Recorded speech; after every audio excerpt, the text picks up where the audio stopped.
Hi. We are here to do the BookTube Classic Mid-Year Book Freakout tag.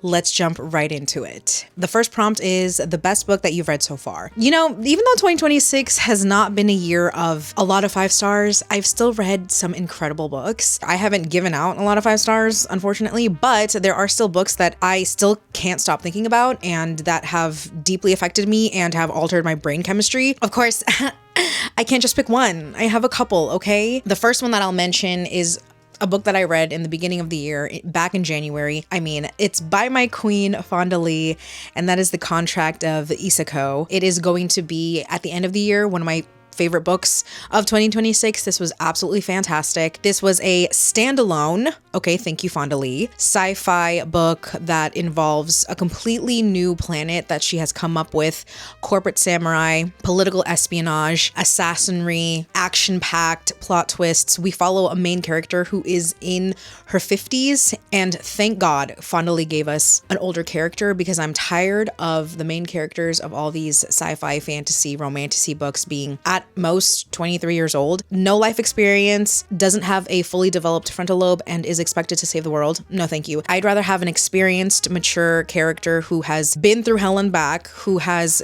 gone through trials and tribulations, has mastered their craft, and makes decisions with logic and reasoning. And that's exactly what Fonda Lee gave us. The characterization that Fonda Lee is able to manage with her books is just phenomenal. No one's doing it like her. No one can do it like her. This, as I said, will be one of my favorite books of the entire year, so I highly recommend checking this out. For sure, this is one of the best books I've read so far. Next, I have Molka by Monica Kim. This was fucking iconic, okay? Absolutely unhinged. Molka is actually a Korean term for hidden or miniature spy cameras secretly and illegally installed, often to capture voyeuristic images and videos. So this book follows different characters. We follow a victim who has been affected by a spy camera, and one of their most intimate moments gets published and goes viral and seen by the world. And then we have another character, disgusting character, who is someone who installs spy cameras in bathrooms. There is a tale of female rage, revenge, justice being served, a downward spiral. Absolutely ate this up. Monica Kim is the author of The Eyes Are the Best Part. This is her sophomore novel. Monica Kim is becoming one of my favorite authors of all time. Both of her books, absolutely incredible, and she just keeps getting better. This book, I actually loved it more than The Eyes Are the Best Part. I also highly recommend checking this book out if you haven't already read Monica Kim before. Please, please, please check this one out. This was fantastic. And then the last book that I'll mention for this first prompt is East of Eden by John Steinbeck. I understand now, guys. I get it. I get the hype. I understand it. I get why it's a classic. This book rocked my world. It altered my brain chemistry, and it is still a book that I think about to this day. I think this is one of the most profound books that explores humanity and what it means to be human, the decisions we make, the effects that they have. I understand why it is revered and why it is considered one of the best books written ever. I truly believe it's one of the best books I've ever read in my life, and one of the best books I'll ever have the privilege of reading. Again, another book that's going to be on my favorites list at the end of the year of 2026. Incredible book. Please pick this up. East of Eden. The next prompt is best sequel you've read. I don't actually have a technical sure sequel to mention. I will say that I read the Lord of the Rings trilogy this year. First things first, I've been mentioning that I'm going to have a reading the Lord of the Rings trilogy for the first time vlog coming up, and unfortunately, half of those clips were corrupted. And I am not going to refilm those clips, and I'm not going to try and summarize all of my thoughts for the behemoth of a series that is, because I just don't have the brain capacity for that. So unfortunately, that vlog is no longer going to happen. But just know that I did love that series, and I understand why it is a cornerstone in the fantasy genre. Okay, I get it. I get it. My favorite book out of that was actually the last book, The Return of the King. That to me was 10 out of 10. I felt like that was not only the best of the series, but it was also the author's best writing. I felt like he improved from The Hobbit, which I had read, to The Return of the King, and it was incredible. Yeah, I really loved it. To me, that was true classic high epic fantasy. It's not technically the sequel because it is a third book, but I'm going to consider that as a sequel to the first book, okay? Just let me have that one. Okay, let me have it. And then I also wanted to mention that I loved Codename Charming by Lucy Parker. This technically is a sequel because it is the second book in a series, but it is an interconnected standalone. So it's not a true sequel in that it is continuing the story from the first book, but it follows another couple in this romance series. And I absolutely ate this shit up. This is a bodyguard romance. Bitch, I love me my bodyguards. I really do. I really do. My future partner, I want them to look like my bodyguard. Okay? I want them to be beefy and intimidating and look menacing and look like they could kill someone for breathing in my direction. Okay? I love me a bodyguard romance. Yes, I do. Yes, I do. And this was so fun. Did it give the typical, he's gigantic and everyone is like afraid of him because he's huge and monster sized and she's like petite little tiny thing. And yeah, it did. It did, okay? But unfortunately, I eat that shit up because I'm 5'1". My niece is taller than me. Okay, so for me, like, unfortunately, I am that trope. I hate to say it, but I am. That is my reality. I can't change that about me, okay? He is the typical really physically huge, but deep inside, he's like a soft, squishy teddy bear. I eat it up. I eat it up. I really enjoyed this. I had so much fun with it. That is another sequel that I loved so far in 2026. A new release you haven't read yet but want to. I have 2 books for these. And honestly, I need to read these books soon. I need to read them ASAP. Because I feel like when it comes to new releases, if I don't read them right away, I'm probably going to put it off and never read them until like the next year. That I don't know why, but that's just how my brain works for some reason. There are already new releases that I was anticipating that came out in January and February that I haven't read yet, and now I've lost the motivation to read them entirely. I don't know why that is. Someone can explain it to me, but I don't know the science behind that. But the 2 that I need to read immediately before I also lose steam from reading them is In Her Own League by Liz Tomforty. This is a spin-off of the Windy City series, which was Liz Tomforty's first sports romance series, and it follows the first woman owner of an MLB baseball team and the coach of that baseball team. But her romances for me are so good and they are all consuming for me. And once I'm in this world, I don't want to leave, and I know I'll be in a book hangover after I read this. And so it has to be the perfect time. I have to find the perfect time for me to read this, and I need to read it soon. I really do. And then the next new release that I need to read is Sisters in Yellow by Miko Kawakami. Miko Kawakami is one of my favorite authors. They are a Japanese author. This is translated from Japanese, and I've read nearly every book by them translated to English from Japanese. I love their writing. It came out earlier this year, and I still haven't read it. I need to get to it soon. But there's something about Japanese translations that I need to be in the mood for them. And if I'm not in the mood for them, for some reason I can't get into them. Again, it's just the way that my brain works. I need to be in the mood to read a Japanese translation for me to really dive into a book and be able to get lost in it. Because the Japanese translations, they're kind of hit or miss. Depending on the writing and the story, sometimes they can be very dry and almost boring. But this author, I've never quite found that, but you never know. So yeah, I have to be in the right headspace to be able to read a Japanese translation. This is definitely high up on my list as well, and I need to get to this soon. And then we have my most anticipated release for the second half of the year. I have a few to mention, so bear with me because there are so many good books coming out in the later half of the year. But I'm going to be honest with you, I have not been having much luck with new releases. I've DNF'd a bunch of my most anticipated releases from authors that I know and love. And so I don't know what's going on. That's been happening for the past couple of years. New releases just have not been hitting the way that they used to. But I do have some that I'm really excited for that later half of the year. However, I am a little bit terrified that they're going to flop. I'll be honest, I really am. The first of my most anticipated releases is Nest of Tongues by Randy Rebay. Randy is one of my favorite Filipino authors of all time. He mainly writes YA. I hope one day he writes adult because you guys know me in YA, we're not girls, but this is going to be Randy's first fantasy book. He's really only written contemporary fiction. He's a Filipino author, so pretty much all of his books have to do with Filipino culture, Filipino American culture, and this one is about Filipino mythological creatures, which I hardly ever read about. So I'm so fucking excited to read this, and I can't wait to see what he does with fantasy. So that is one of my most anticipated releases for the second half of the year. And then we have Daggerbound, which is the sequel to Sword Heart by T. Kingfisher. And honestly, I didn't even know that Sword Heart was the first in the series. And to me, from what I remember, Sword Heart ended pretty cleanly. It didn't have an open ending, or it didn't end in a way that indicated that there was going to be a second book or a continuation of the story. But I love Sword Heart, and I love T. Kingfisher's fantasy romance books. They are absolutely fantastic. They are some of my favorite fantasy romance books of all time. And Sword Heart in particular is one of my favorites from them. And honestly, I'm happy that we're going to get more in this world and more from these characters because I loved them in Sword Heart. So really excited for that.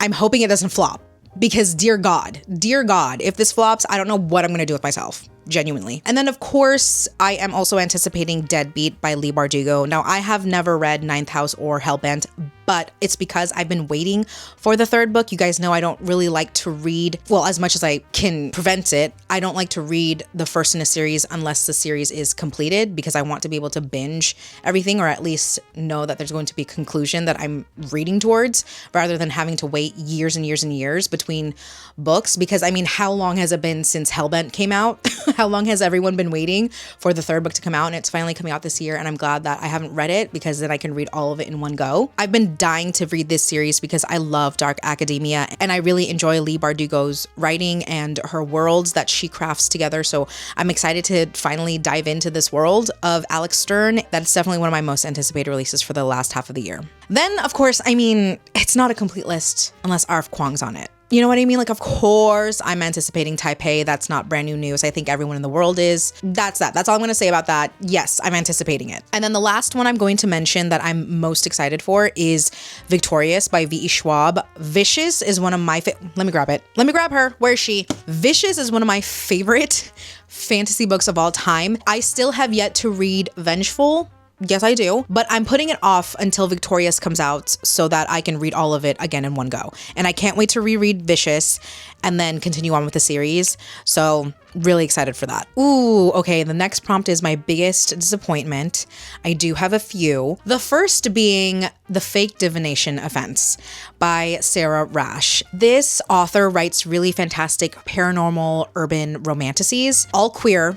Love. Every single book up until this point, I have rated 5 stars. This author writes a lot of emotional depth in their stories, and I was expecting that in this book, but it was insta-lust from the get-go, and it didn't get any better, and it felt very shallow because of that. I didn't believe the romance at all, and there wasn't that same turmoil and angst that I usually get from this author's books. It was quite a disappointment for me.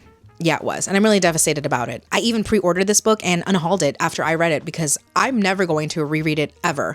I'm still going to read this author's books, but this one in particular, huge disappointment. The next book that disappointed me actually breaks my soul because earlier this year, I read the first book in this interconnected standalone series and it was fantastic. And that book is Score by Kennedy Ryan. I read Real by Kennedy Ryan earlier this year and it actually was one of the best romance books I read all year thus far. And so I was expecting to have the same magic and beauty in Score that was in Real. No. Same thing with The Fake Divination Offense. It was very insta-lusty. The romance just felt very shallow and superficial, and I couldn't connect to it. I didn't get it. I wasn't really even particularly fond of the characters, which is crazy because I actually enjoyed them more when they were side characters in the first book than in their own romance book. So I don't know what's going on with that, but I didn't like this as much. I actually DNF'd this, which is devastating for me. It gave me the ick for some reason, but I'm devastated because I love Kennedy Ryan and I love this series. So I'm really sad, but yeah, that's a pretty big disappointment for me. And then the next one is And Now Back to You by B.K. Borison.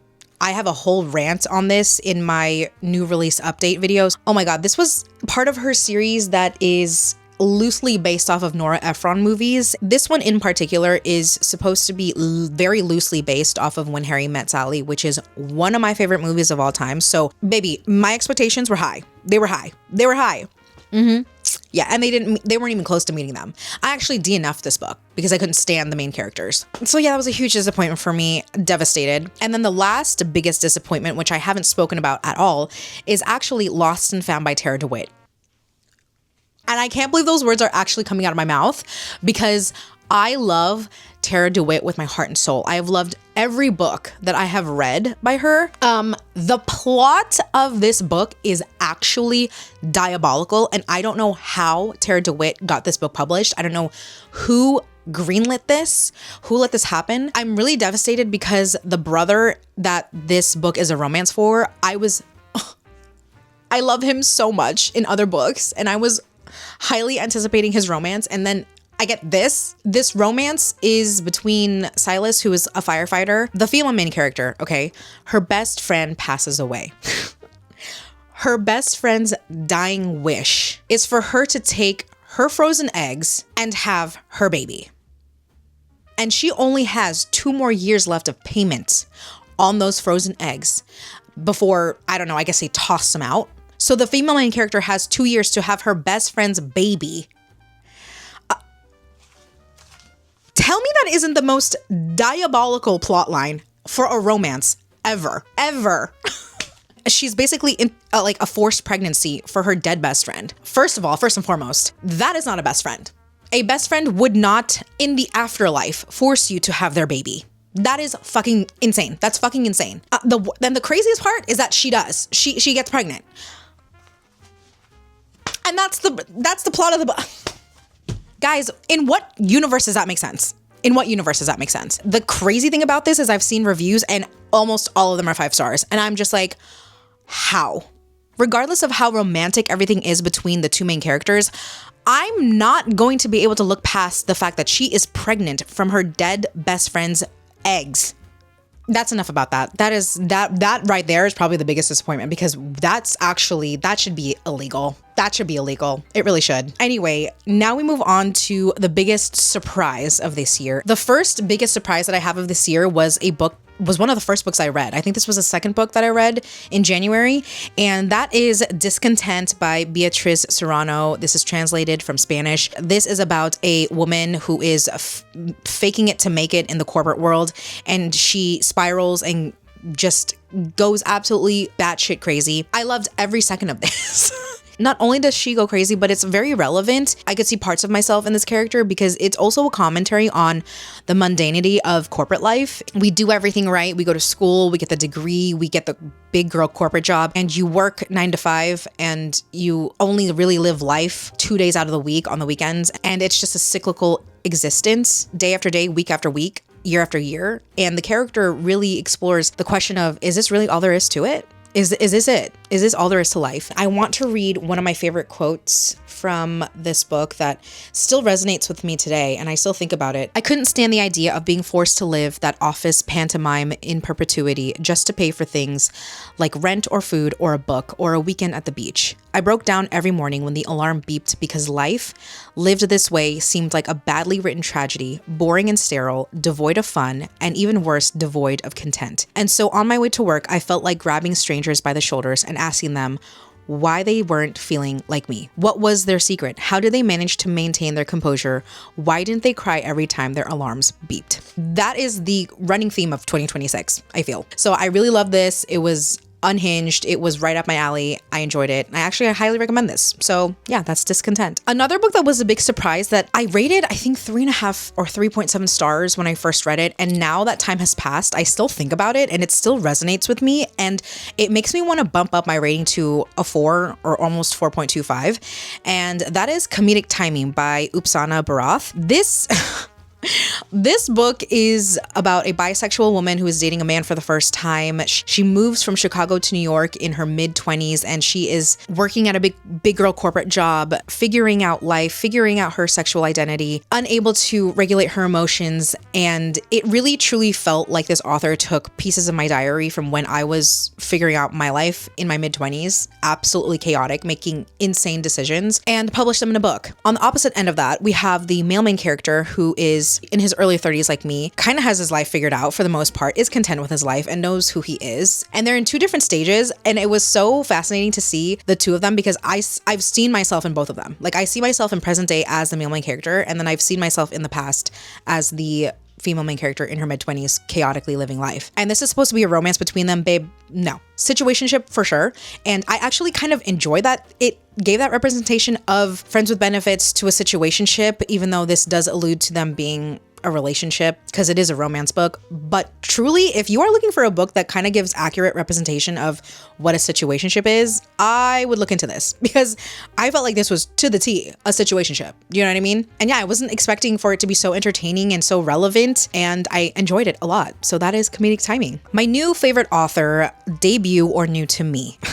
Like every fucking prompt for this video, I have a few. The first being Chloe Michelle Howarth, who wrote Sunburn. I read this earlier this year, and this was an absolutely incredible coming of age story set in the 90s in a small town in Ireland. Teenage girls discovering their sexual identity and, you know, just a coming of age story. And this author captured so many angsty moments that you experience when you are in your 16 to 18-year-old age in high school so perfectly.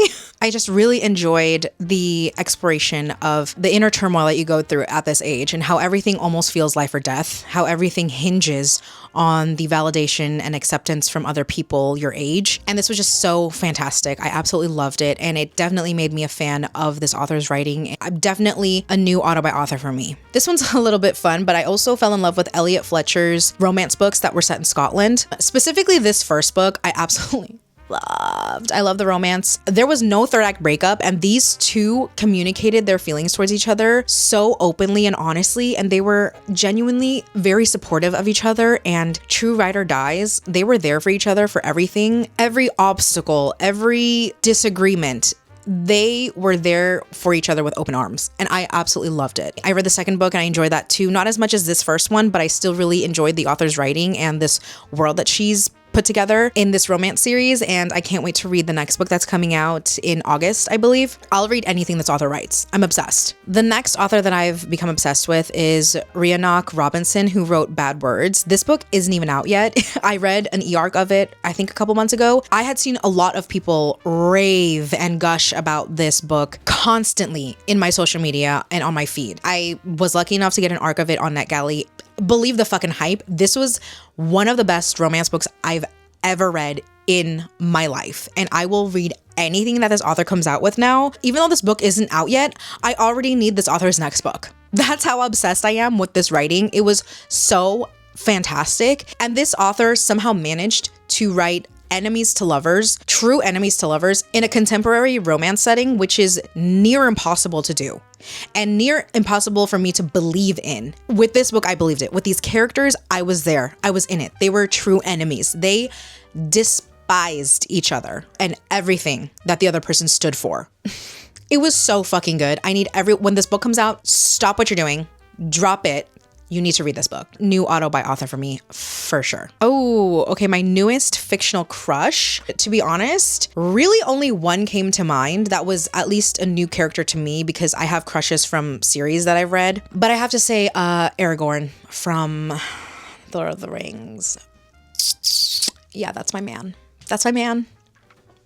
That's my man. That's my man.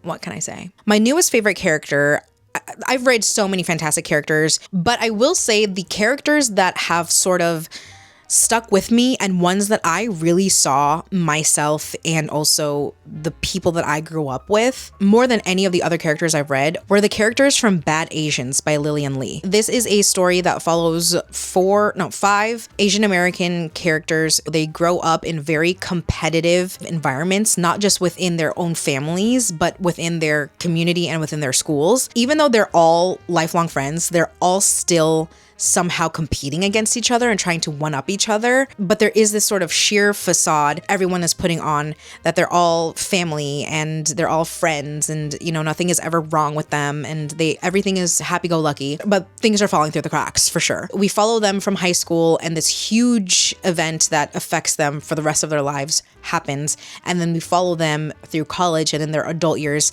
and the aftermath of everything that they've gone through. And you really see how they have become the product of their environments. And I absolutely loved that exploration of characters because they are all so fucking unlikable. And they are all so flawed and they make horrible decisions.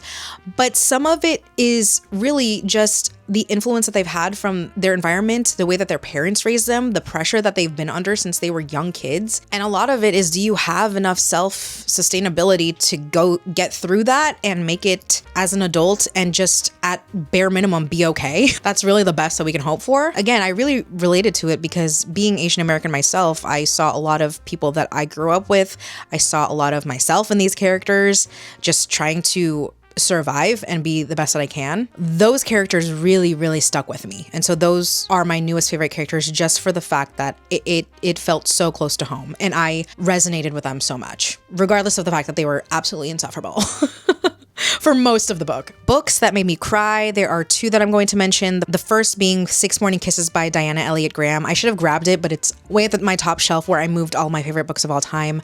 I cried for 50 pages straight in this book. 50 pages straight. I have never in my life, never in my 33 years, cried continuously for that amount of time for a book.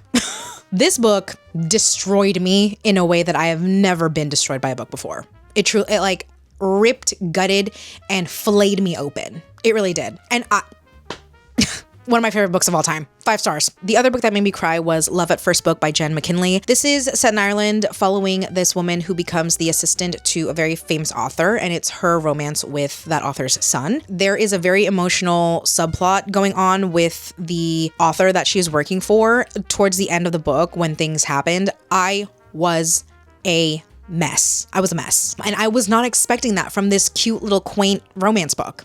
No, I was not. But alas, I ended up sobbing my eyes out.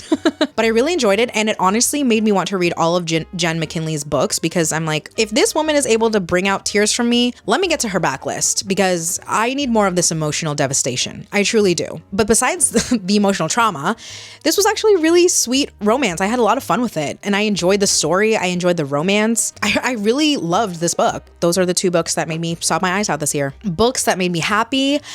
I am having the fucking time of my life rereading some of my favorite childhood books. I have a whole series of vlogs dedicated to me rereading some of my favorite childhood books, like YA books from the early 2000s. I haven't had this much fun reading books in a really long time. I am always excited to open the next book. There is nothing better than the drama that authors were able to come up with in the early 2000s. There's nothing that compares to it, truly. But I'm having the time of my life reading those books. And not only that, revisiting these books are taking me back to why I fell in love with reading in the first place, and bringing me back to my childhood when I loved staying up late to read these books and wanting to know what happens next. And it's very nostalgic and very sentimental for me. And it's one of the best things that I've done this year so far, is rereading my childhood books. I kind of want to continue on doing it for the rest of the seasons. Like, I want to do some back to school fall reads when fall comes, and then I want to do some holiday ones around the holidays. I feel like that would be really fun to revisit those books too. So yeah, I'm having a blast rereading those books. Those books are making me so fucking happy. Ooh, okay. Most beautiful books I have bought so far this year or received. Well, I have a book spending problem, so these are books that I've bought myself. Like, no one else is buying me books, okay? Just me. I have a few special editions that I did splurge on, but worth it because they're stunning. The first being the Wraithmark edition of Shades of Magic, or A Darker Shade of Magic, which is the first book in the Shades of Magic series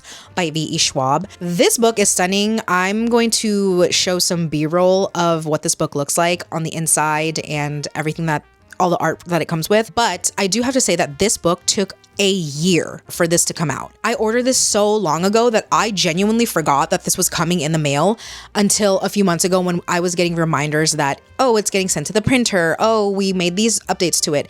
It's taken so long to get this fucking book, and there already is a campaign for the second book, but honestly, I'm gonna keep it to this one. I'm not waiting again that long for a special edition. It was ridiculous. It kept getting pushed back, and it's no one's fault. You know, it's like life happens, shit happens. Things happen with the warehouse, manufacturing, publishing, like I get it. But as a consumer, this was too long for it to come out, and I waited for so long for this to come, and it's stunning. I'm going to keep this for the rest of my life. It's beautiful, but oh my God, it took forever. The second special edition is also from Wraithmark. Shout out to Wraithmark. They're coming out with stunning editions, and it is another edition I got of The Sword of Kaigen by Emma Wang.